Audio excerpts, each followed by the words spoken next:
Welcome to the BBC News Desk. We have breaking news of a serious incident between Russian and NATO forces near the coast of Latvia. Although the details are uncertain, early reports indicate that a Russian surveillance aircraft was fired upon by naval vessels of NATO forces operating in that region, after apparently straying into Latvian sovereign airspace. It's unclear at this stage whether the Russian aircraft was shot down or not. This incident comes in the wake of a similar event some time ago, in which 2 Russian pilots were killed after being shot down by Turkish surface-to-air missiles near the border with Syria. It's not known what caused this latest incident or at exactly what time the conflict took place, but it is believed that it happened earlier today and that Russian forces have returned fire. The government has convened a meeting of the Emergency Cobra Committee, and senior members of the British military have been seen entering 10 Downing Street. There were chaotic scenes earlier today as Prime Minister Theresa May was rushed back to Downing Street as details of the international crisis began to emerge. She had been due to attend a meeting with senior business leaders in the city today, followed by a cross-party governmental committee meeting on electoral reform, but these plans have been cancelled in light of current developments. A government spokesperson said that no statement will be issued until the situation becomes clearer. Kate Miller reports. News of the outbreak of military action between Russia and NATO has been greeted across the globe with expressions of concern and alarm. There are unconfirmed reports that Russian forces have retaliated by engaging in direct fire against several NATO warships. 2 US cruisers, the USS Princeton and the USS Gettysburg, are reported to be in the region, but it's not known if they were directly involved in the incident. The Ministry of Defence has yet to confirm these reports, stating that the situation is changing rapidly and that they'd be making a formal statement in due course, but acknowledging that something very serious has happened. In Europe, senior military leaders have been meeting at regional NATO headquarters, indicating that a response to what they describe as unwarranted Russian aggression is being planned. A general military alert has been issued across Europe, including the deployment of over 50,000 NATO troops to key points along the central border to Russia, and the activation of over 200,000 reserve troops from France, Germany, Holland and the UK. The first contingent of British troops has already left RAF Brize Norton. All military leave has been cancelled, and the mobilisation of all British forces nationally and internationally has been ordered by the government. And we're just receiving reports that at least 1 NATO warship has sustained serious damage as a result of direct fire from Russian forces. Details are unclear and the number of casualties remains unknown, but it's reported that at least 1 vessel has been sunk with major loss of life and that contact has been lost with a further 2 ships in the area. The US president has condemned the Russian military action, calling on President Putin to pull back from what the US government has described as a reckless and warlike posture which can only lead to greater conflict. World leaders have expressed their condemnation of Russian military action, stating their support for US and NATO forces and their hope that a peaceful, negotiated settlement to the conflict can be achieved. The Pentagon has convened a meeting of the Joint Chiefs of Staff, and a worldwide military alert has been declared for all US forces with immediate effect. We'll be bringing you further information on the US response to the situation as details emerge. The conflict in the Baltic Sea continues to escalate, with reports that a number of Royal Navy vessels have joined the battle. It's believed that HMS Lancaster and HMS Duncan are leading the British response, and that HMS Northumberland is en route to provide additional support. The Royal Navy Trafalgar-class submarine HMS Torbay is believed to be in the region, but it is not clear whether it's involved in the conflict.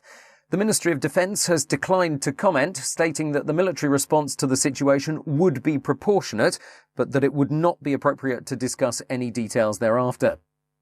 Several destroyers from the Russian Baltic Fleet have been spotted near the coast of Finland, indicating a potential major escalation in the scale of the conflict and increasing fears that the fighting may get out of hand before a political solution can be negotiated. In response to global condemnation of Russian military action, President Putin has stated that Russia will use whatever means are necessary to defend itself, including the use of its strategic military capabilities. Russian forces are already at a heightened state of combat readiness following significant military exercises over recent months and the deployment of the Russian S-400 advanced surface-to-air missile system along the central border between Russia and Western Europe. Reporting restrictions have been imposed due to the sensitivity of divulging troop movements, but we're hoping for an update from our local reporters in the region and from other news networks in due course. In the UK, the mobilisation of the armed forces is continuing, with a full recall of all reserve forces and heightened security at military bases and airfields. Typhoon fighter jets from 29 Squadron at RAF Coningsby in Lincolnshire and 6 Squadron at RAF Lossiemouth in Scotland have begun patrolling UK airspace, and restrictions on civilian and commercial air traffic have been imposed around military and nuclear power facilities. The Ministry of Defence has ordered the dispersal of key military forces and strategic bomber aircraft to various bases across the country, and the British submarine fleet has left the naval bases at Faslane in Scotland and from Plymouth on the south coast. Traffic restrictions have been reported on certain motorways and access points, causing tailbacks in many areas and bringing traffic to a virtual standstill on parts of the M25. Emergency services and hospitals in the UK have also been placed on high alert. A senior spokesperson for the NHS has stated that it's important the UK is prepared for any eventuality, but that this should not be a cause of undue concern. And just to recap on the main points so far, a serious incident has been reported between Russian and NATO military forces in the Baltic Sea, apparently resulting in direct fire from Russian warships against US and British naval forces, resulting in the loss of at least one naval vessel, and with casualties now exceeding over 200 troops killed and several hundred more either injured or unaccounted for. It's not clear when the first incident took place, but it appears that sometime earlier today, a Russian surveillance aircraft was fired upon by NATO forces after apparently entering Latvian sovereign airspace. It's not known whether the Russian aircraft was shot down, and the Russian government so far has neither confirmed nor denied that this incident took place. A NATO spokesperson has reported significant troop movements in Russia near the borders of Latvia and Estonia, prompting fears that a much larger regional conflict is becoming inevitable. A full-scale military response is underway involving combined NATO forces, although the scale and severity of the conflict remains unclear. We're expecting a statement shortly from the British government following an emergency meeting of the Cabinet in a joint session with senior military leaders. It's clear, however, that the situation is extremely serious and is continuing to escalate.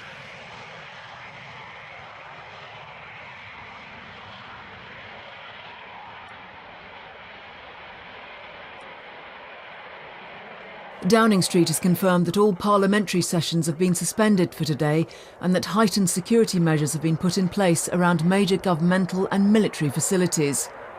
Reporting restrictions have also been imposed on all major news networks, reflecting what the government described as a sensitive and volatile situation which represents a substantial and immediate threat to our national security. And with the latest report from the conflict, it's believed that a Russian-guided missile destroyer has been hit by a missile fired by the British naval fleet, apparently sustaining major damage with many casualties. Heavy fires on board have been reported as NATO forces continue to retaliate. Russian search and rescue vessels are on the scene, with additional support en route from their Baltic fleet, who are expected to arrive in the region shortly. And we do now have footage of the conflict from the region. This is the scene of Russian warships based directly off the coast of Finland.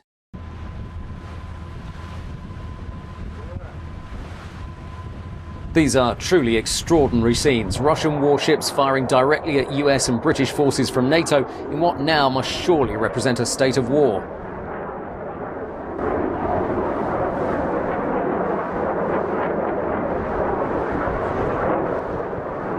We expect to receive a statement from Downing Street shortly about the escalating crisis and how British and international forces plan to respond to the situation.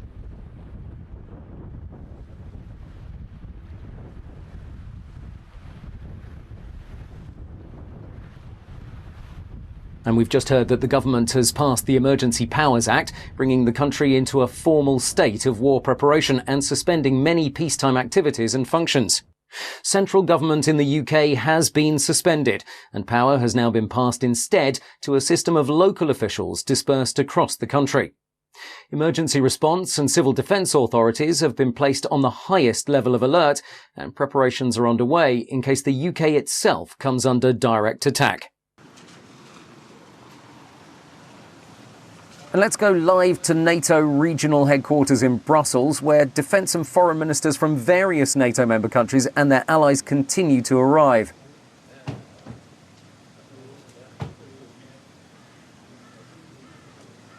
One of the early arrivals is the Belgian Minister of Defence, Steven van der Puut, joining his counterparts from a growing number of NATO member countries and their allies.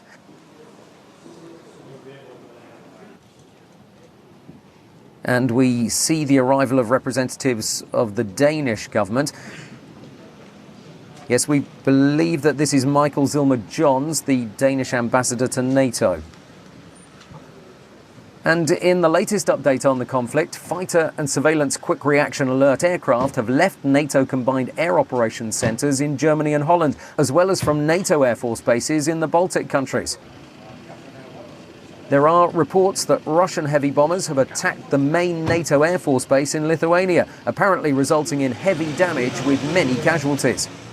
We understand that this is where combined forces from France, Spain and Portugal are based, mainly Typhoon and Mirage fighter jets. We're waiting to hear of any further news on this, but we understand that the attack is ongoing and that Dutch F-16s based out of Malbork in Poland, as well as British Typhoon fighter jets of the Royal Air Force based in Amari in Estonia, are responding.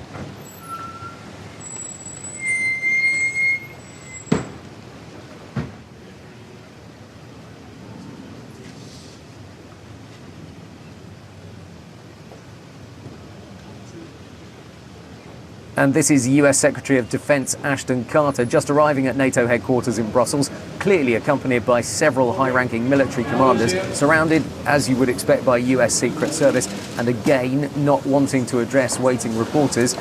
Clearly, something major is underway here in Europe as NATO plans its response. And we have another arrival. The security here is very heavy. There are armed officers surrounding the area.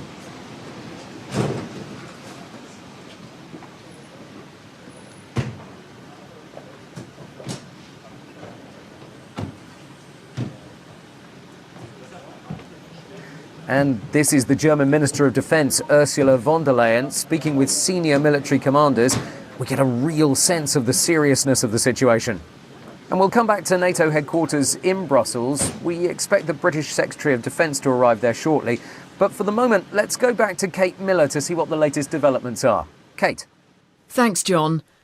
And in a further dramatic development in the growing international crisis, Russian troops have crossed the border into Estonia and Latvia. International observers have reported a significant incursion involving an estimated 75,000 Russian troops and a number of tank divisions and missile regiments. Heavy fighting has been reported along the border areas, but Russian forces have broken through in several places and are moving quickly towards the capitals of both countries. An estimated 15,000 NATO troops are stationed in the Baltic states, making it unlikely that any significant defence of the territory can be achieved. Russian heavy armoured divisions have surrounded the strategically important cities of Narva and Voru in Estonia and Rozenka and Kraslane in Latvia in an attack led by elite Russian special forces. Russian troops and heavy armoured divisions based in Belarus and in the Russian enclave of Kaliningrad have also been massing along the border of Lithuania, with incursions of Russian fighter and surveillance aircraft already being reported in Lithuanian airspace. The national government in Vilnius has declared a state of emergency and has requested NATO support in defending its country against Russian aggression. In New York, an emergency session of the United Nations Security Council is underway, and the Russian ambassador to the United States is currently meeting with senior officials at the White House in what's being described as a frank and earnest exchange of views about the growing international crisis. In Moscow, Russian President Vladimir Putin has defended the actions of his military forces, stating that Russia has been provoked beyond measure by years of political and military encroachment by Western nations, and that the time had come to assert its right to defend legitimate cultural and political interests in former Soviet countries. It's not known whether the US president has had any direct contact with his Russian counterpart, or whether the so-called hotline between the White House and the Kremlin, in place since the Cuban Missile Crisis, has been used since the conflict started. The US President, the US Secretary of State, plus a number of other key political and military leaders have left Andrews Air Force Base in Air Force One and are likely to remain airborne until the crisis is stabilised. NORAD has declared DEFCON 2, bringing all American strategic nuclear forces to a high state of readiness and sending America's strategic bomber wings to their assigned fail-safe points across the globe. All remaining vessels of the US submarine fleet have sailed from their bases, joining an already substantial contingent of naval vessels in international waters. Let's go back to NATO regional headquarters in Brussels. These were the scenes a few moments ago. The British Secretary of State for Defence, the Right Honourable Michael Fallon MP, in Brussels originally to chair a NATO committee on defence planning, but now arriving at this emergency meeting of international NATO leaders. Many of the government ministers and representatives we see today were already in Brussels for various NATO Council meetings. Others have been rushed here to join the emergency session of senior military and political leaders.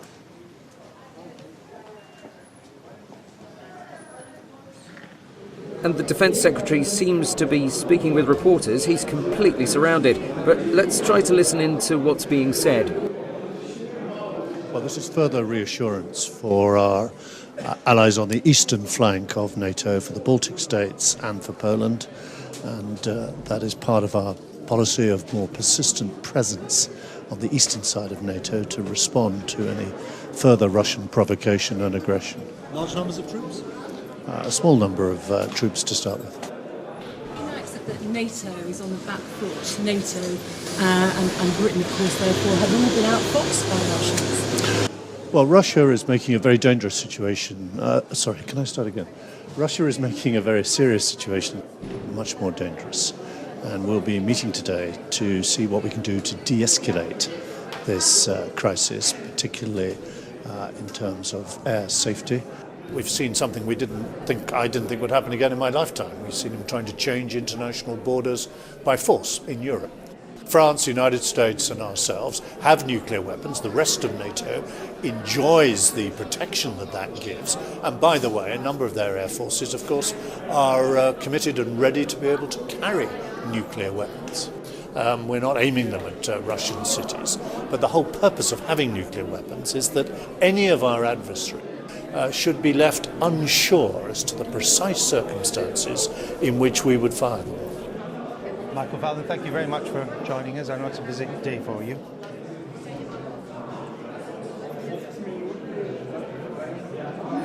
And just to recap quickly on the main points so far, things have been moving very quickly from what started earlier today as a rumour that NATO forces had fired on a Russian surveillance aircraft, to a situation where Russian forces are engaging in ongoing heavy combat with combined forces from different countries in the NATO alliance. Russia has invaded Estonia and Latvia with an estimated force of 75,000 troops and a number of tank divisions and missile regiments. The international response has also been significant. Israel has warned against any moves against its territory and has declared a state of national emergency. China has advised NATO to use caution in the way it responds to the ongoing situation in Europe. A spokesman from the US State Department has confirmed that Chinese officials have also warned the US against any military activity in the South China Sea from its bases in the Philippines, stating that any such action would be interpreted as an act of aggression and would be dealt with accordingly. North Korea has declared its support for Russia and has begun mobilizing an estimated 300,000 troops along the border to South Korea, increasing concerns that the growing military crisis in Europe will spread to other international locations. The governments of South Korea and Japan have expressed their concern at the increasingly belligerent statements of the North Korean government, stating that the nuclear capabilities of North Korea remain unknown, but represent an immediate and significant threat. There are reports of massive troop movements within Russia, and there are real concerns that this conflict might escalate rapidly. Reuters news agency has reported that the much-feared Topol-M mobile missile launchers are being moved into strategic positions along the central frontier to Europe, so Russia is sending a very clear signal to NATO's Central Command. The representatives of the Polish government have just arrived. Surely they'll have serious concerns about Russian military intent, especially given their proximity to the Baltic states. Polite smiles all round, but the sense of urgency and tension is clear. And almost straight away we have another arrival. I'm not completely sure which country this delegation's from. This is live from Brussels. We can really feel the sense of urgency and tension in the air. Security is extremely tight and very few of the representatives really want to stop and talk to the media. Clearly, this is a situation of the utmost seriousness and no doubt a full military response is being planned. And in breaking news, Buckingham Palace has announced that the Queen and senior members of the royal family have been evacuated to a secure location outside London. No details have been given, and it's not clear when exactly the evacuation took place, but sources indicate that the decision was based on advice from the Defence Secretary, who's currently attending an emergency session of senior NATO military leaders in Brussels. The Queen is apparently fully aware of the ongoing situation and is being kept informed of developments as they occur. Buckingham Palace has said that they will not be issuing a formal statement beyond this announcement, but that they urged people to remain calm and to monitor the situation closely. The Polish government has expressed their concern about the accumulation of Russian forces along its northeastern border with Belarus, fearing that they may push towards Germany and in doing so reclaim many regions within its country that used to be under Soviet control. Poland for many years has permitted NATO early warning and defence missile systems on its territory in a move seen as provocative by the Russian military, and these are likely to be targeted by Russia in any significant move of its army towards Western Europe. Large-scale evacuations have already been reported in Warsaw and Krakow, prompting fears that the movement of people away from major cities might interfere with the deployment of troops and military vehicles to key defence positions. All civilian and commercial air traffic in the region has been suspended, and emergency civil defence measures have been initiated by the Polish government. We can now go to our senior military correspondent, retired Army General and ex-head of British Armed Forces, Sir Norman Fairchild, who's been closely monitoring the situation. Thank you for joining us, Sir Norman. Firstly, can you give us your assessment of the situation and where you think things might go from here? Well, this is clearly a very serious situation, but one I have to say that might have been foreseen. It has been clear for some time that there's been a more fundamental tension between Russia and the West regarding the encroachment of NATO forces and defense systems upon the Russian border and historical territory, so this possibly has been coming for some time. The conflict in the Ukraine and in Syria has significantly increased the likelihood from the various forces would come into direct conflict at some stage, and this is certainly something that many people feared might happen. So is this possibly something that Russia has been planning for? Well, I think we need to bear in mind that Russian forces have been building their military strength for a number of years, investing heavily in advanced technology and having a level of war readiness that few countries could claim. We have seen several large-scale military exercises by Russian forces, which of course is a convenient way of disguising the deployment and positioning of its military assets, and they of course know that Western forces are already fully committed in various conflicts in the Middle East. I have to say that I'm not convinced that this particular episode, as serious as it is in itself, is the full picture. I believe that this is part of something much bigger and is more likely, in fact, to be a diversion from Russia's true military intent, which remains to be seen. We've seen that the government has passed the Emergency Powers Act. Most people will be unfamiliar with what this means. So can you tell us what the significance of this is in military terms? The significance really is twofold. The first is the level of readiness it brings, preparing the country for a state of war and bringing all British armed forces to the highest possible levels of planning and preparation. This necessarily includes the British strategic nuclear deterrent. This, of course, has never happened before, so how quickly and effectively we can respond remains to be seen. But clearly, there is a real urgency now due to the severity of the crisis. The second and possibly more serious implication is that it tells us that our intelligence services have assessed the threat as being very dangerous, so they clearly know that something is up. And we'll be returning to that conversation in a few moments. We interrupt to bring you news that the Ministry of Defence has reported what it refers to as a number of large order detonations in the seas off the coasts of Estonia and Latvia. No details or confirmation of these reports attributed to local NATO observers have been received as yet, but it's understood that one of these attacks was targeted against key supply vessels carrying fuel and ammunition to NATO forces. We believe that there is footage of the attack from a military observation vessel, and we hope to have that shortly. In further breaking news, the government has taken control of British Airways, all cross-channel ferries and the Channel Tunnel. They say it's a temporary step to help move troops and equipment to Europe. Thousands are currently stranded at Heathrow and Gatwick, and the Royal Navy has also been deployed to guard the North Sea oil rigs. The MOD have described this as a prudent, precautionary measure. And in a controversial move, the Turkish government has refused to allow NATO forces to use their sovereign airspace, warning that any such incursion would be seen as a hostile act. Reports indicate that Turkey has refused all air traffic clearance for NATO aircraft at Incirlik Air Base, and that Turkish military forces have refused to allow access into or out of the airbase. Turkey has recently strengthened its political and military ties with Russia, but its refusal to support NATO is likely to raise concerns that this action will compromise NATO military strategy and will allow Russia to more easily advance into former Soviet countries in southern Europe. A number of American B-52 long-range bomber aircraft have been seen leaving RAF Fairford, a primary forward staging base for United States Air Force strategic assets in the UK. It's not clear whether they're equipped with nuclear weapons, but a senior US military spokesperson has stated that a non-conventional military response may be required and that they needed to be prepared for any eventuality.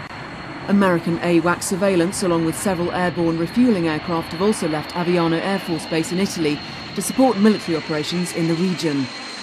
The Prime Minister Theresa May and senior members of Cabinet are directing emergency operations from an undisclosed location outside of London, along with the head of British Armed Forces and other senior military leaders. In the UK, military and civilian authorities are continuing their preparations to respond to the growing crisis. All non-essential and elective surgeries have been cancelled by the NHS, and hospitals are being cleared of non-critical patients to make way for potential casualties in the event of a wider conflict. The Ministry of Defence has refused to comment on rumours that Russian forces have used tactical nuclear weapons against British and US naval forces in the Baltic Sea. The United States has continued to respond to the growing international crisis. The meeting of the US President and the Joint Chiefs of Staff is still in session, but we understand that a full mobilisation of US military forces is underway internationally and that all military leave has been cancelled. B-2 stealth bombers have been seen leaving Whiteman Air Force Base in Missouri some time ago, and all military bases in Europe and the Middle East have been placed on high alert. Sources at the Pentagon are suggesting that a major strategic confrontation with Russia might be a real possibility. NATO has been moving their forces closer and closer to Russia over the past few years. And activating the Aegis missile system in both Poland and Romania very recently has caused serious consternation in Russia because of what they see as a first strike capability right on their doorstep. So they see NATO as the aggressor here. The number of NATO warships and armed forces currently positioned in the Baltic region suggest that NATO possibly knew that something might happen. These events come after a rather grand and elaborate ceremony in Moscow yesterday, in which President Putin made something of a rhetorical speech about the right of Russia to reclaim its interests in former Soviet Union countries, and to protect itself from the growing political and military influence of NATO. Nobody really paid much attention to this ceremony at the time, but it's certainly beginning to take on a new significance in light of current events. Russian state television has been broadcasting extraordinary scenes of President Putin personally directing military operations from a command center. This looks highly organized and certainly suggests that the conflict was not just a spontaneous act. Clearly a lot of planning has gone into this. Let's listen in for a few moments. This is not live, but was broadcast within the last 30 minutes. Report in more detail on the operation. Mr. Commander-in-Chief, in accordance with your orders, we have intensified our aerial airstrikes together with intensifying the sorties Our plan foresees engaging aviation sorties, long-range aviation from Russian-based airfields, including 25 strategic bombers and other aircraft. Mr. Commander-in-Chief, in accordance with your decision, as of today, the group of long-range bombers 222 delivered a group airstrikes on 6 targets from the Mozdok airfield. Following their landing, they prepared for a repeated sortie. The wings took flight again to deliver another group airstrike, and up to 1700 hours they delivered strikes on 6 enemy targets. As of now, the aircraft are returning to the airfield. The crews and the hardware are working normally. Mr. Commander-in-Chief, our personnel of our operations group is prepared to carry out the missions to protect the Russian Federation and its citizens. We've just received footage of one of the attacks against NATO warships, apparently taken from a stationary camera on board a NATO observation vessel, which was sailing close to a supply convoy carrying supplies of fuel, ammunition and military equipment. If we can roll the tape, you'll see a distant view of the supply convoy, partially masked by one of the fuel tankers in the foreground, a couple of kilometres or so away from the camera. What happens then is just incredible. It seems to be a huge detonation underwater. The blast itself was about half a mile wide and must have wiped out at least a dozen vessels in one go. Let's go straight to our military expert for his view on this incredible footage. Can you tell us what type of weapon you think the Russians are using here? I have to say that this is very disturbing. This is not a conventional torpedo by any means, and there is no doubt in my mind that Russia are using a nuclear-tipped torpedo, which generally has a yield of around 10 to 20 kilotons, and certainly would be capable of delivering the type of impact we've seen in this footage. And I have to say that this brings us into a completely different type of game. There is absolutely no way that NATO can compete against this type of weaponry by relying purely on its conventional forces. So the question is how they will choose to respond in light of these developments.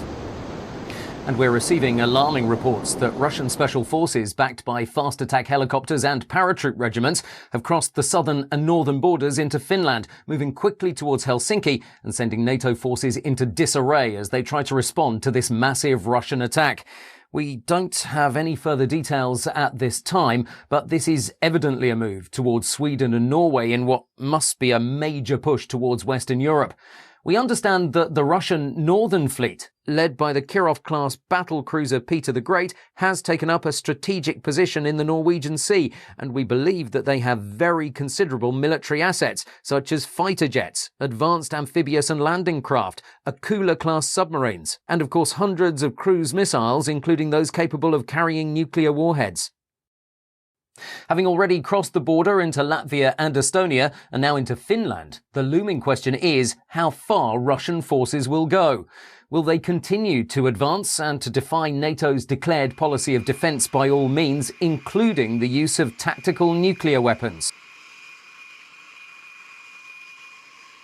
We're now being joined by our colleagues at the BBC studios in Manchester, who'll be helping us as we bring you live news. Let's hand over for the moment to my colleague Simon Kendall. Simon. Thanks, John. We've been watching the situation with concern and we'll be providing any updates and information possible. We're also here in case Broadcasting House in London needs to be evacuated, which we believe is a possibility. Our military expert Sir Norman Fairchild will also stay on the line with us for the time being. But for the moment, let's get the latest news from Kate Miller. Kate? Thanks, Simon. We're just receiving reports that the Russian Air Force has bombed several military installations in Poland and that Russian tanks and heavy armoured divisions have crossed the border from Belarus into Poland just west of the city of Brest, which must surely mean that they'll push directly towards Warsaw.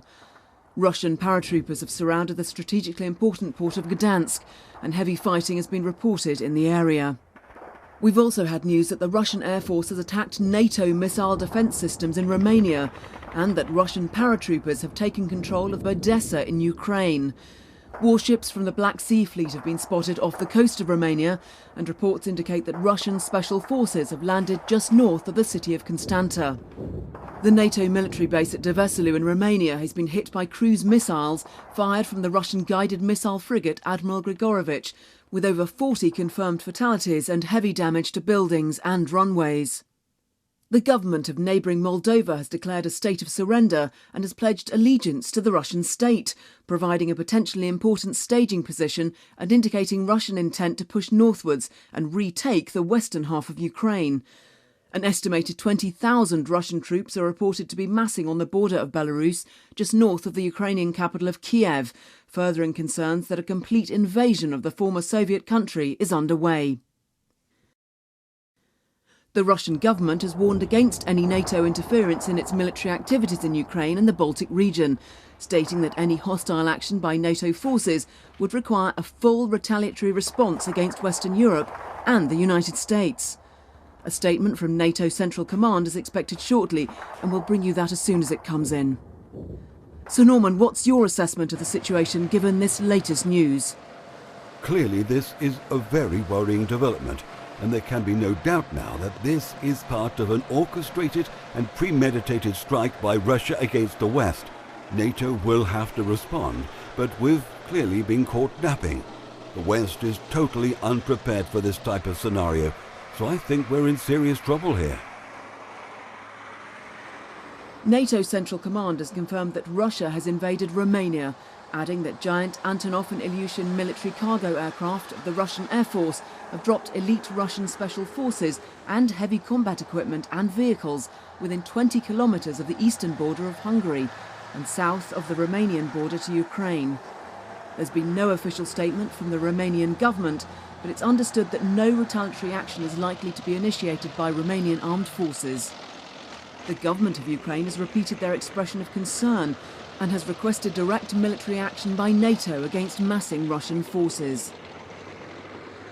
The Russian government has repeated its assertion that its action is in response to years of increasing encroachment and political interference by NATO and its allies, warning that they'll respond massively should NATO create any further escalation in the conflict. NATO has reported heavy fighting near the Latvian capital of Riga and has confirmed that Russian forces have seized control of Tallinn in Estonia. Russian forces are moving rapidly west towards Helsinki in Finland and are continuing to engage in heavy naval battles in the Gulf of Finland. In Poland, heavy fighting has been reported as Russian forces move towards Warsaw, both from the north and east. The strategically important port of Gdansk has been captured, increasing the Russian stronghold in the Baltic Sea and providing an important staging point for further military action towards Western Europe. Thanks, Kate. We now have on the line Keith Fuller, an expert in civil defence and chief advisor to the government on emergency measures and contingent planning. Keith, we appreciate you joining us. You, more than most people, will appreciate the seriousness of this situation, and we know that there's growing concern that this conflict might escalate into a more strategic nuclear confrontation. The standard advice to the public is to gather food and water and to create a shelter in their home to protect them against blast and fallout. What's your assessment of the effectiveness of such measures? I can tell you that I've worked in civil defence for some 25 years, and the literature that was being churned out in the 50s is practically the same as we now have this idea of upturning a table and putting it against a wall and surrounding it with cushions and painting the windows white and bringing in enough food to last for a fortnight into the room so that you can live in this room for a fortnight. I mean, good heavens, if this building is in the target area and it's shattered, broken in some way, then the fallout dust, which comes down immediately after the explosion in high levels, very heavy dust, the initial stuff that comes down, this will be very, very highly radioactive. It will not be stopped by cushions, it will not be stopped by wood, and the people that are sheltering in that makeshift shelter will certainly be dead within a few days to a few weeks from radiation sickness. But with respect, I know that you've been critical of government policy on civil defence, but this is the general advice from government sources. Surely it has some merit in protecting people if there's a major attack. Isn't this the whole basis of the principle of protect and survive? I would call it neglect and die in its present form, because I don't think anyone could survive in the cities in makeshift shelters. It's absolutely preposterous to expect anyone to survive under those conditions. Thank you, Keith. We're being joined live via Skype by our Eastern European correspondent Andreas Siebler, who's based in Warsaw. Andreas, can you update us on the situation in Poland? We have an alarming situation here in Warsaw. People are very concerned and many are leaving the city. A short while ago we had a strange incident. The sky lit up a number of times. I could see it through our windows. The light just changed and it was very unusual. We have a few fixed cameras overlooking the city on the top of our studio building, and we can see that something did happen a few moments ago. Nobody knows what is really happening. Andreas, we understand that the Polish government has declared a state of emergency, but have you witnessed any direct fighting or heard from anyone closer to the front line? We are hearing sirens over Warsaw. We think that something is about to happen. We have been told to get shelter as quickly as possible. Maybe they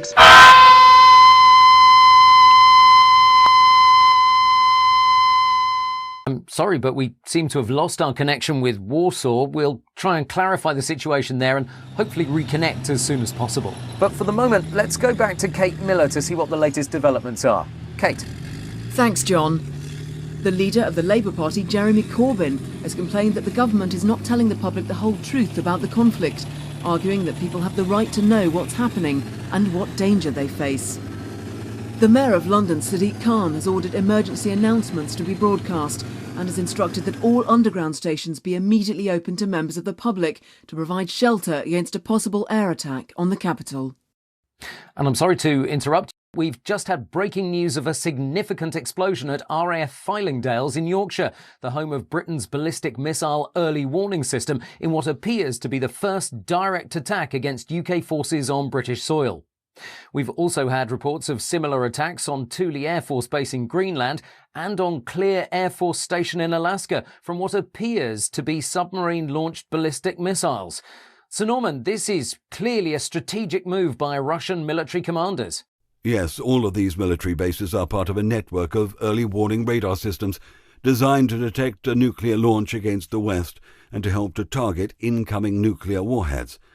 NATO has quite a substantial anti-ballistic missile system, but it relies on accurate targeting. So without these advanced radar capabilities, we'll be more or less shooting blind. It's pretty clear that we're going to get into a real shooting match very soon. Thank you, Sir Norman. Obviously, we'll be monitoring the situation carefully as the mobilisation of British forces continues to accelerate. We have live footage from RAF Northolt near London.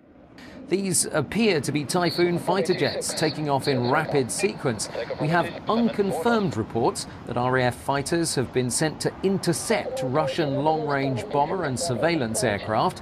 We stress that this is not confirmed, but we will bring you as much information as possible as we receive it. For X-ray Lima 41 and 42 for potential renegade Ops Vector 05, 1326 and 1327. Scramble, scramble, scramble, acknowledged.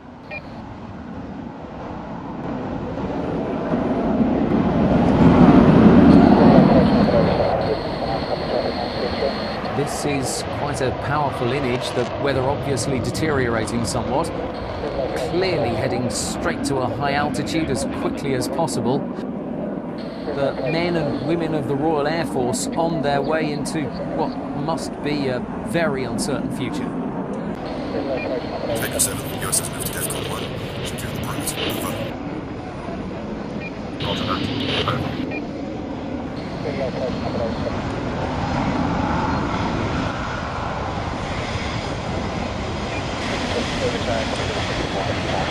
Over. And we have similar scenes from NATO military bases and command facilities across Europe. Clearly, the military situation is of grave concern, but we're limited in what we can report. We've just heard that we can expect a live statement from NATO's Central Command in the next few minutes. Obviously, we'll bring you that as it happens. And we've just had news that the US ambassador and senior consulate staff are being evacuated from central London. Clearly, something has gone terribly wrong. Heavily armed US Secret Service personnel are escorting US diplomatic staff to waiting helicopters and military aircraft.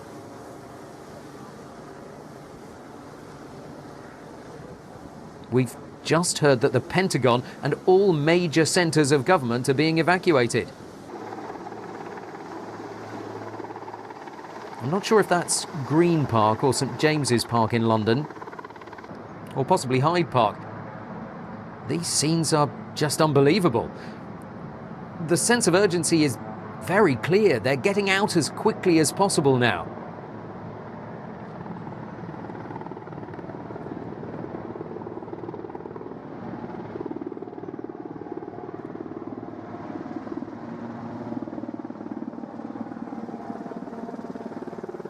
This is certainly a very frightening scene. All US military bases in Europe have been ordered to get their remaining aircraft into the air in what appears to be a frightening escalation in the conflict. And we're now going live to Brussels for a statement from NATO regional headquarters. Let's listen into this live broadcast.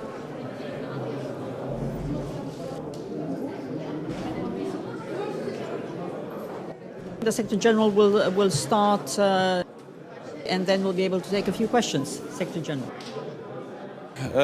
The security environment in which we meet today is dark. This nuclear saber rattling of Russia is unjustified, it's destabilizing, and it's dangerous. And this is something which we are addressing, and it's also one of the reasons why we now are increasing the readiness and the preparedness of our forces, and we are responding by making sure that NATO also in the future is an alliance which provides deterrence and protection for all allies against any threat.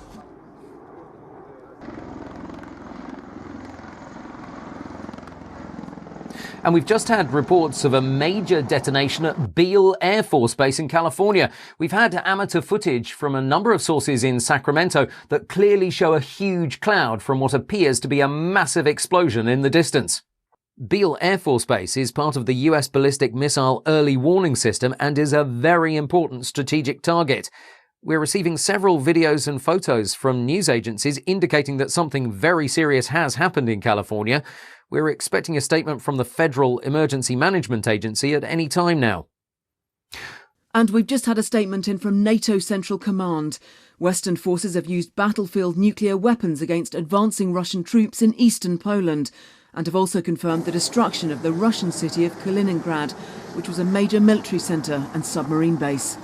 The Polish capital of Warsaw has been hit by a nuclear detonation estimated to be in the 1 megaton range, targeted at advanced NATO positions to the east of the city, with no casualty figures as yet from its population of 1.7 million citizens.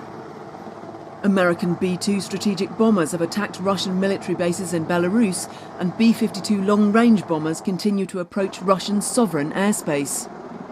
A NATO spokesman has said that efforts to contain the conflict are ongoing and that the American and Russian presidents are in direct contact at this time. The US president has assured the American public that everything is being done to resolve the situation peacefully and that the US government remains confident that the conflict can be contained.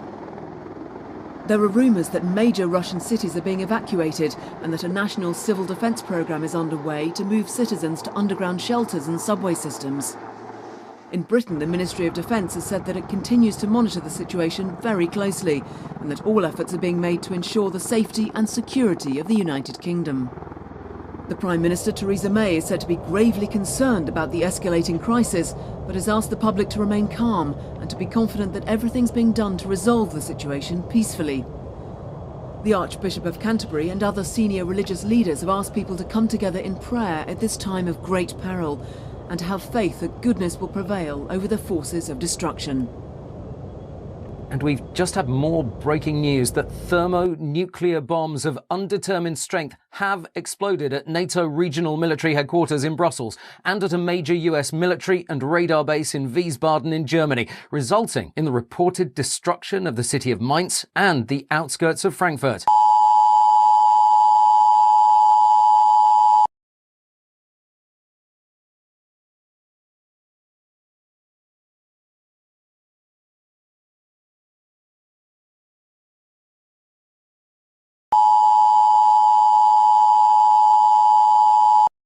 This is an emergency broadcast from the BBC. Confirmation of a nuclear attack against this country has been received. Please stand by for further information. This is not a test.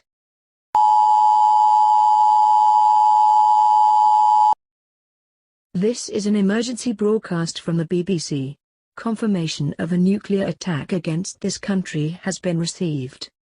The threat level is extreme, meaning that a major attack is imminent. All airports and motorways have been closed for military use. Non-essential telephone lines have been disconnected. Civilians are advised to stay indoors. Please stand by for further information.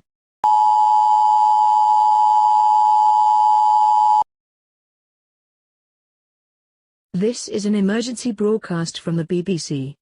The following locations have been confirmed by radar tracking as primary targets: London, Manchester, Birmingham, Liverpool, Glasgow, Crewe, Portsmouth, Cardiff, Newcastle, Leeds, Oxford, Sheffield, Plymouth, Edinburgh, Hull, Aberdeen, Derby, Coventry, Folkestone, Swansea, Leicester, Ipswich, Dover, Sellafield, Perth, Faslane, Cambridge, and Newport. All major airports, power stations and military bases across the country have also been identified as primary targets. Civilians are advised to seek immediate shelter in the most secure location in your home. Create an inner refuge if possible by stacking furniture, mattresses or any heavy objects to protect you from the effects of blast and fallout. Stay away from windows and external doors. Turn off all gas appliances, and extinguish any open fires or flames. Gather as much drinking water and food as possible, and store them in your inner refuge. Please stand by for further information.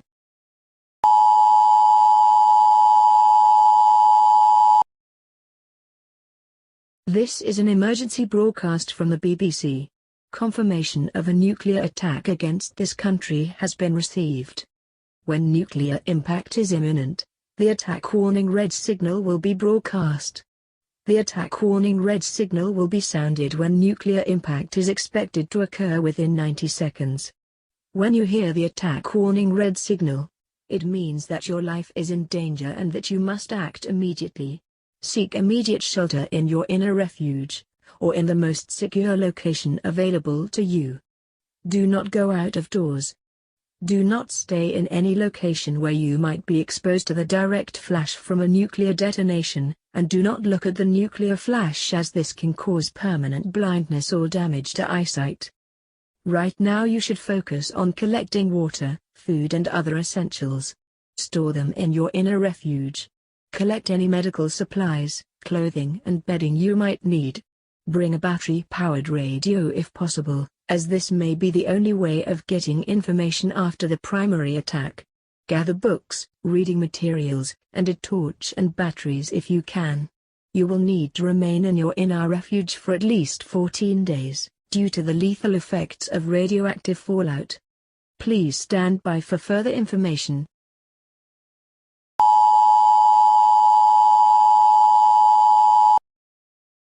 This is an emergency broadcast from the BBC.